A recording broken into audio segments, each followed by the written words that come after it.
കൊല്ലം ചടയമംഗലത്ത് വാഹനാപകടത്തിൽ 2 ശബരിമല തീർത്ഥാടകർക്ക് ദാരുണാന്ത്യം. തമിഴ്നാട് സ്വദേശികളായ 2 പേരാണ് മരിച്ചത്.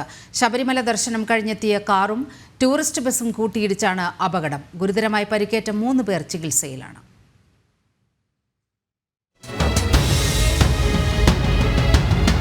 രാത്രി 11:30ഓടെയാണ് ചടയമംഗലം MC റോഡിൽ നെട്ടേത്തറ ഗുരുദേവ മന്ദിരത്തിന് സമീപം അപകടമുണ്ടായത്. എറണാകുളം ഭാഗത്തേക്ക് പോവുകയായിരുന്ന ടൂറിസ്റ്റ് ബസും തിരുവനന്തപുരം ഭാഗത്തേക്ക് പോയ അയ്യപ്പ ഭക്തരുടെ കാറും കൂട്ടിയിടിച്ചായിരുന്നു അപകടം. ഞാൻ ഇവിടെ കയറി വന്ന വണ്ടി, ഇവിടുന്ന് ഈ വന്ന വണ്ടി ഉണ്ടല്ലോ, ഈ കാറ് എൻ്റെ നേർക്ക് നേരെ വന്നു. അതായത് എൻ്റെ ബസ്സിന്, ഞാൻ ഇപ്പുറത്തെ സൈഡിൽ എൻ്റെ ബസ്സിൻ്റെ നേർക്ക് നേരെ വന്നു. ഞാൻ ഈ വണ്ടി ഇപ്പുറത്തോട്ട് വെട്ടിയുണ്ട്. അത് എൻ്റെ ഇടത്തെ സൈഡിൽ കൂടി പോകണമെങ്കിൽ പോട്ടെ എന്ന് പറഞ്ഞാൽ ഞാൻ ഇപ്പുറത്തോട്ട് ആക്കണം. അങ്ങനെയാണ് ഈ കാറ് വന്നിട്ട് എൻ്റെ ലെഫ്റ്റ് സൈഡിൽ ഇരിക്കുന്നത്.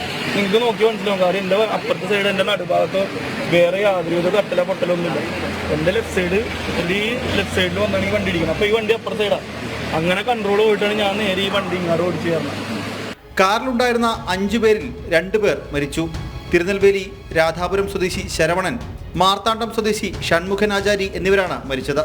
ഗുരുതരമായി പരിക്കേറ്റ വേദീശ്വർ, കനീശ്വർ, കാർ ഡ്രൈവർ സ്വാമിനാഥൻ എന്നിവർ ചികിത്സയിലാണ്. ശബരിമല ദർശനം കഴിഞ്ഞ് തിരികെ നാട്ടിലേക്ക് മടങ്ങുമ്പോഴായിരുന്നു അപകടം. അപകട കാരണം കണ്ടെത്താൻ മോട്ടോർ വാഹന വകുപ്പും പോലീസും വിശദമായ പരിശോധന നടത്തും. ജനം, കൊല്ലം.